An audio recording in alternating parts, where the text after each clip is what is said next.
passos aqui recebe o nome de ciclo de busca. Que é igual, que é imutável. Imutável. É igual para todas as instruções. Toda instrução que for executar tem que passar por esse ciclo aí. Tá? Só que agora vai depender, o resto das microinstruções que eu tenho que identificar aqui, vai depender de qual é a instrução que eu vou executar. Só que antes de fazer isso, eu vou listar aqui todas as microinstruções que essa arquitetura tem. As microinstruções, elas são dependentes da arquitetura criada. Tá? Tem certas coisas que não podem existir porque a arquitetura não permite. Tá? As microinstruções que fazem com que tudo isso aconteça nessa arquitetura são um total de 11. Tá? E elas estão organizadas, eu organizei elas e chamei em 3 grupos. Eu organizei em 3 grupos. Um grupo eu chamei de microinstruções de transferência.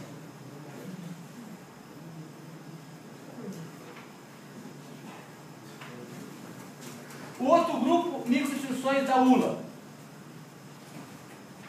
E o último grupo, que tem uma função só, eu chamei de propósito geral, tem uma só. Então aqui tem 6, aqui tem 4 e aqui uma só. Eu chamei essas instruções de transferência porque elas, na verdade, o que elas fazem? Apenas transferem informação armazenada num local para armazenar num outro local. Ou seja, são operações que ocorrem entre a memória e o DR e entre os registradores, especificamente. Tem 6. 2 delas estão ali. Tá? DR recebe M de PC e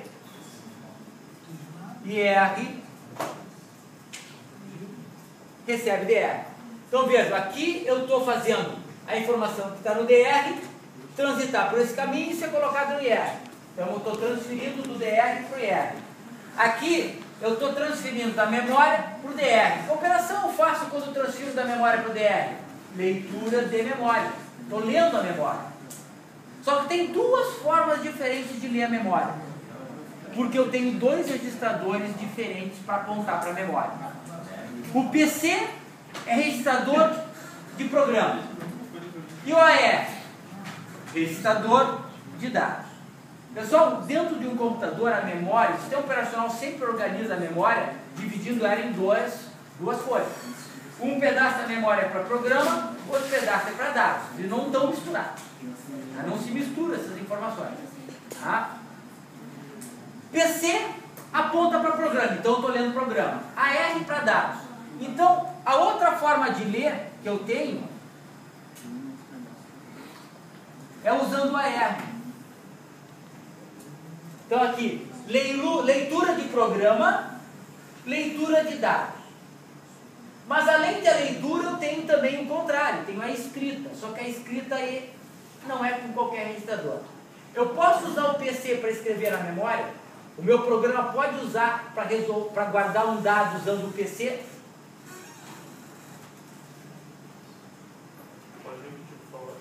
Eu posso utilizar o endereço do PC para salvar na memória o resultado de um cálculo?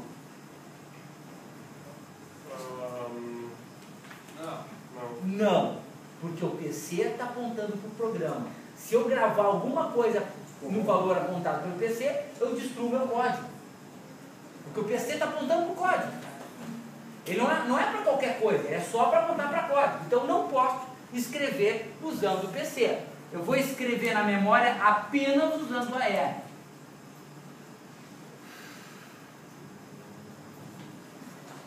Então aqui, leitura da memória, escrita da memória. Tá? Leitura de programa, leitura de dados. E aqui escrita, obviamente, só de dados. Que o meu programa não escreve programa. Falta ainda 2. Tá? E vocês podem tentar identificar, porque é uma transferência, é um caminho que está desenhado entre um registrador e outro. Então, por exemplo, ULA não é registrador. Não, do DR recebe AC. DR recebe AC. Sim. Isso é. DR recebe AC. Qual a última? Essa aí é a última. A R recebe o DR. A ULA não dá para identificar pela arquitetura, porque está dentro da ULA. Não tem que enxergar o que está lá dentro, não sei como. Tá? Agora, uma coisa eu sei. Qualquer operação que a ULA realizar, quem é que recebe o resultado? A C. Então, as 4 micro-operações da ULA vai ser sempre assim. A C recebe alguma coisa. Mas o AC só recebe da ULA. Só da ULA. Agora, eu tenho como identificar essas operações.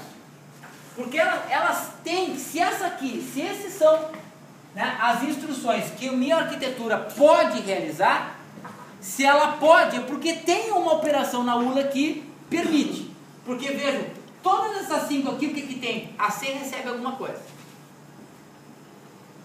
Então é daqui que eu vou extrair essas micro-operações da ULA. 2 delas estão explícitas ali. Porque a operação que a instrução faz é exatamente igual a que a micro-operação também realiza. Quais são? Qual? A C? A C mais 1. A C igual a C mais 1. Qual outro? A C recebe a C negada. Essas são as 2 explícitas, porque ela está ali. Quer dizer, na verdade, a operação assembler, ela apenas está indicando que eu tenho que executar uma operação da ULA. As outras 2 não estão exatamente daquela forma, mas eu tenho que imaginar que se aquilo tem que acontecer, aqui tem que ter um jeito de poder acontecer. Como é que eu posso fazer, por exemplo, identificar que o ADI pode ser feito? Qual é a operação que a ULA realiza para poder realizar o ADI? A soma.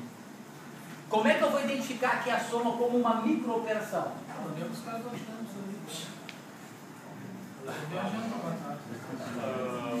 Vai fazer com a... Olhem para a arquitetura e vejam quais são os operandos da ULA. DR. Só? Então o que ela pode somar? AC mais DR. Ou seja, para que eu possa somar AC mais operando, o que eu tenho que fazer com o operando? Ele tem que estar dentro do DR, senão eu não consigo. Mas para fazer isso eu tenho que fazer outras coisas. Então, essa operação. E o LDI? Como é que eu vou poder fazer um LDI?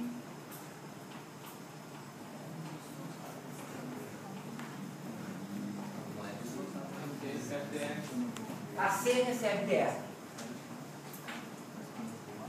Vejam que essa operação é entre 2 registradores, mas ela não está aqui porque ela depende de uma operação da ULA. A ULA tem que permitir que o DR passe por ela sem sofrer alteração e caia no AC. Porque é só assim que eu posso fazer para o AC receber um valor inicial. Então essa aqui é uma operação da ULA, que inclusive chama-se operação de transferência lá na ULA. E qual é a última operação que está faltando? Que tem 10 aqui, falta uma. A memória recebe AC? Não. Faz parte do ciclo de busca essa última. É o executável. Oh, lá do fundo, caiu?